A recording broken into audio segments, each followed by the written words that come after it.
The following is designed to entertain and inform, not provide medical advice. Always consult your doctor before starting any treatment. Spire.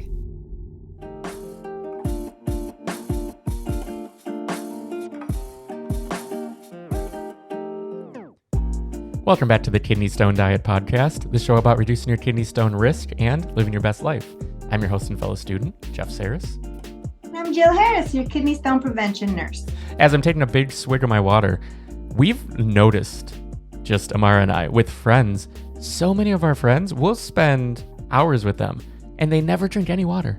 Like, we're going to the bathroom all the time, like peeing, not incessantly, but we drink so many fluids, it's almost always a little off-putting to be like, wow, I went to the bathroom 2, maybe 3 times a night. They didn't get up once. It's like, it's so funny that like we are such, we're so hydration focused even before like learning about kidney stones. It's wild now when we see people who aren't really like, it's never water. Maybe it's I don't know, a Diet Coke or a beer or something, but like never water. I don't know. It always throws me off. It really is interesting, right? So again, I'll say this till I'm dead. Until something goes wrong, people are just not paying attention. And it makes sense. Look, this is human nature. Until something goes wrong, we tend not to focus on it. And also, it's interesting though. Here's what I notice. I know people that have every damn color water bottle known to man. My God, they're matching it with their outfit. They put their sneakers on. They're bringing it to the gym. I see them all in the gym. Do I see anybody put it to their lips and gulp? That would be no. So, and I have patients. Jill, I carry my water bottle everywhere. And me being the smart ass I am, I'm like, okay, but are you sipping from it? Well, Jill. I'm telling you. So it's funny. And when you are, I'm talking about diet all day long. So of course I'm in tune to this.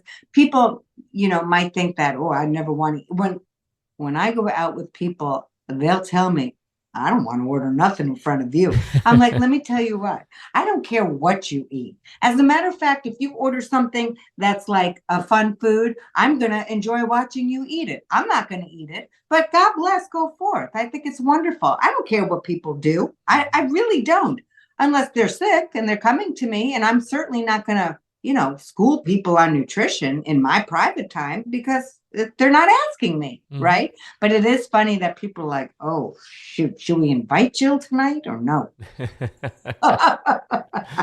Yeah, it definitely goes that way. But like, it totally makes sense too, because people know that we are also so health focused. So it's usually like, okay, I know there's not a lot you can eat. Can you eat this? And it's like, we can eat basically anything. Like for me, it's like no gluten. That's the big thing, just because of me, just how I'm built, and Amara, it's no gluten, no dairy. But it's funny because as soon as you connect those dots, then people do think like, okay, well, how challenging. This must be impossible to get food. This actually goes right into what we were going to talk about today, but going out to eat on the kidney stone diet, and sort of like how people can do that comfortably, because you don't have to never go out to eat again. Yes. So, a lot of people call me and they'll say, listen, I'm going to tell you straight up, I'm a foodie. And my husband and I, we retired and we're out. We're going out every day. We're meeting our friends. This is our social life now you're screwing with. And I say, you can still go out to eat. I don't know about being a foodie. I think that's going to have to change, because foodie doesn't mean you're eating lettuce all day. Foodie means you're trying the sauces and you're going out to the latest, greatest restaurants. And foodie means you're into it. It's a hobby. It's a passion. And so you're going to have to back it up a little. And I will say to patients, look, you can be a little baby foodie maybe, but you can't be a full grown-up foodie, because it's all salt and junk. It really is. Those restaurant meals are so much salt, so much extra of everything that's delicious. That's why it's good. But you can, of course, go out to eat on the kidney stone diet. Now, I am going to tell my quote unquote foodie patients, 5 days a week, are you going out? you're just going to have to learn how to choose wiser. That's all. People in New York, they're not cooking. My Nana used to have her bills in the stove. That was just her filing cabinet. There's no cooking in New York, people. They're going, they just pick up food. So a lot of my job is very difficult because I have to tailor what a healthy diet is for every single person that comes to me. So what do I tell people who want to go out to eat all the time? I'm going to say these types of things. If you're going out to dinner on a lot of nights, number one, can you choose lower salt items? Could you tell the chef or person cooking your food not to extra salt it on the way out? Could you share your entree with your partner? Could you not have appetizer, dessert, 2 glasses of wine, and dinner? All of those things. The whole appetizer dinner thing has always killed me. Nobody at home is having cheese plates and meat plates and all this. We don't do that when we're home. But when we go out, we do it. And then we have dessert too. So it's very interesting to me how much we overeat when we're going to dinner. So if somebody says, go ahead. Can I just jump in on that? It just reminds me, I forget who the comedian was, but he was saying exactly that. He's like, when are you at home about to eat dinner? And you're like, give me a loaf of bread. Let me eat the whole loaf of bread before I eat the meal. It's just like so funny. But we have these different ways that we go about things when we're going out to eat. 100%. And I think that's a wonderful example, right? Who has 2 baskets of bread before they're eating? And then again, or all the chips before Mexican food. I mean, come on, we don't do this. Nobody's bringing 3 baskets of chips and guac, and then we're going to have our Tuesday tacos, Taco Tuesday. We don't do that. So when we go out to eat, we tend to overeat because maybe it's a celebration, maybe because we had a hard day, so whatever, we're going to treat ourselves. And I'm going to push this too. And I told a patient this today. Well, Jill, I had a bad dentist appointment, so I treated myself. This was a real patient. And so then she said, but, that's what I call it, but it's actually not a treat for myself, is it? No, but it's to uplift your mood, right? So we do all kinds of things with food. That's separate. That's a whole other video. But going out to eat, of course you can go out to eat. How I would do it is like this. If I knew I was going out to dinner, I would make sure that I'm eating a relatively low salt breakfast and lunch. That's what I would do. I'm not telling you you need to do this. I'm telling you what I would do. And this is what I do tell my patients. So I would say to myself, okay, I'm going out with the gang tonight. We're going to go out to eat. So I'm really going to pay attention to my salt and sugar intake leading up to that. That's one way to control it. Number 2, like I said, you can split your entree. You cannot have appetizers. You could say, I'm going to have a glass of wine, but I'm not going to have dessert. So you don't have to do all the courses plus alcohol. Now, I'll tell you what, I don't go out to eat that much because of my bowel issues, because of my cancer surgeries. But if I were to go out to eat, I'm having the wine. I will forego desserts. I always have the wine. I'm having a cocktail or a glass of wine. That's happening. So I know that about myself because it's part of going out to me. I like being in the ambiance. I like having a glass of wine or a cocktail. That's part of going out to eat for me. The food, I could give a damn less, but the alcohol, I'm going to have it. So I make my mind up. I don't lead myself to be starving.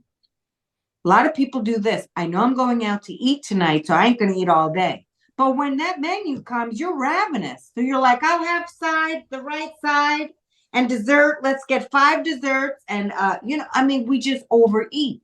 The other thing about booze, when we do drink, I'm not saying you can't drink, but listen, when we do drink before our dinner, we get a little buzzed. We're like, ooh, I'm feeling fine. I'm going to eat. I'm going to have an appetizer. I'm going to have your inhibitions run wild. Now you're not as diligent because you're a little buzzed. So you're like, I'm going to have this and this and this. And at the moment, you really don't give a darn about it. So that happens too. So if I were going out to eat, I would pay attention to what I would eat during the day. I would make sure I'm being extra diligent with my salt and sugar. I would have my meal, but I would have my little glass of wine, knowing that I'm going to also pay attention to what I order. I am going to ask for, do not salt my food on the way out. I would ask for sauces on the side. I would pair out, for me, because I'm low carb, I would get some vegetables, get rid of the starch. And so there's many different ways to skin a cat here. And so what I do is I talk to each person on the phone and figure out what's going to work for them. But you can go out to eat. You just have to pay attention to it. And I will say, being a foodie is not going to be the best plan. You might have to dial it down a little, dial it back being a foodie, because that automatically means high salt. It just does. It just does. There's no way around that. Does that mean you can't have, maybe you and your husband, or you and your wife, you and your spouse, you and your partner, you go out on a Saturday night, but you're not going out as much. You had a call with me and you're like, you know what, babe, we're not going to go out as much. But when we do, we're really going to enjoy ourselves and then get right back on track Sunday.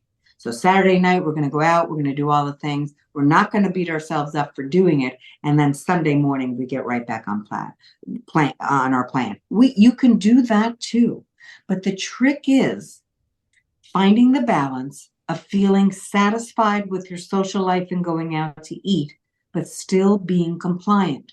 And that balance is hard. You can do it, my patients do, but it may take a little planning, and it may take a little commitment extra, and it may take a little bit of willpower and knowing what will make you happiest. I think when you go out to eat, it's important. Like for me, I'm having a glass of something. Okay. I give a damn about dessert, but I'm having the glass of something. That's part of socializing for me. And I'm a lightweight, so I never have more than 2 drinks. Never, because I would be drunk. I'm too little. But if I do have the second one, I do pay attention to, there's no bread. I don't eat anything before my meal. I just have my main meal. You can also, especially for lunches, if you're going out for lunch, you can also always ask the server to cut up half your, portion it, take it away, the other half. Maybe you're served half and they automatically put the other half, and you can have that for lunch the next day. You don't have to eat everything on your plate. So there's that, because restaurants tend to overserve unless you're at a real fancy one where the plate is $100 and the food's as big as my eyeball. I hate that. But most places, you go to the restaurant and people are like, oh my God, honey, this is amazing. They're not even talking about the food. They're just talking about the portion. People like to see a lot of food on their plate. So do you need to eat that whole plate? Because typically it's a couple times more than what you would serve yourself at home. So again, can you go out to eat on the kidney stone diet? Absolutely. It requires a little bit more planning and a little bit more commitment and getting right back on your plan the next day. But you can absolutely go out to eat. I'm not taking away people's joy with that. Okay. Of course you can go out to eat. Did I leave anything uncovered there? Does all that make sense, Jeff? Yeah, it makes perfect sense. Yeah, because this isn't about deprivation. It's just No. about being aware. And your shirt says it, portion, not perfection. Yes. It's not about being perfect. It's just about being cognizant of what we're doing and trying to do our best, just because we're talking long term. We're not talking one meal and then you're going to have a kidney stone. We're talking months and years of eating a certain way that's going to build these really painful reminders that we haven't really been on track for so long. Yes. And so I think, I know this is why diets don't work, because we feel like we have to give up all the joyful things about food. And it's not just about food, it's about what food represents to us. Like, for me, getting together with my mom and everybody there and her making her brajol and her, the pasta. And even though I don't eat a lot of this food, I like seeing it because it represents what my family is. Right. So your culture and how you've been brought up, food represents so much. So we cannot deprive ourselves. We cannot not have ice cream for the rest of our lives. We just can't, because life is short. And once we as human beings feel deprived, we don't stop the longing and craving for it. And eventually we just cave and we binge. That's what we do. And when we have that binge, we get so down on ourselves, we just cascade deeper and deeper into that. And then before you know, 6 months goes by and you've gained all your weight back. You formed a new stone by that time. I mean, if you just enjoyed yourself and got right back on your plan with your next meal choice or the next day, you're going to find out that if you do that enough, you're not going to want to splurge as much because you get really used to a lower sodium, lower sugar, meaning sugar always tastes amazing, but salt, you will notice within a couple of weeks, you'll be like, oh my God, that's so salty. Yuck. Believe me, I know y'all are like, whatever, girl, but for real, that's what happens. Sugar, again, is a whole different ballgame. Sugar is always delightful, but salt is not. It tastes bitter on your tongue. So once you start getting right back on your plan, every time you do have a little bit of something, you just get a different perspective. It feels good to feel good. It's amazing. You feel strong. You feel energetic. People are like, how are you so old and this energetic? Because I eat well. I exercise. I am creating energy for this body to move, baby, to think, to do, right? And so when you feed your body junk all the time, well, you're not giving yourself energy. It's simple input, input, output, right? Right? So I'm inputting really healthy things into my body most of the time, and I'm moving my body. That creates energy. And then I sleep well because I've done all those things, right? And that creates energy. So I surround myself with people that bring joy to my life, all of those kinds of things. So that's where my energy comes from. Okay. So all I'm saying is it's very important and we should be eating responsibly. We can't take this for granted. So can you go out to eat on the kidney stone diet? Please do. The only thing I ask is please get back on track after you do that. That's all. That's all I'm asking. That is very doable. I can expect that from you guys. I think that's a perfect note to end on. So if you have Great. a question, the number is 773-789-8763. And we would love to hear from you, feature you on a future episode. And if you want to dive deeper, you can go to kidneystonediet.com where you can find everything, all the free resources, the weekly email newsletter, the meal plans, the course, the new project, little project that's coming out soon that we're in the process of finishing up. But everything is at kidneystonediet.com. And yeah, we really appreciate each and every one of you, all of your support on Patreon, on the on YouTube with the comments and subscribing and liking, just everything across the board. It means the world to us. We really appreciate it. And every little bit is helping us reach more people with the scientifically valid information that people deserve, especially when they're dealing with something so severe and scary as kidney stones. But I think with that, we will wrap for this week. Thank you again, everyone, for listening and watching, and we will see you next time. Bye, everybody. Thank you.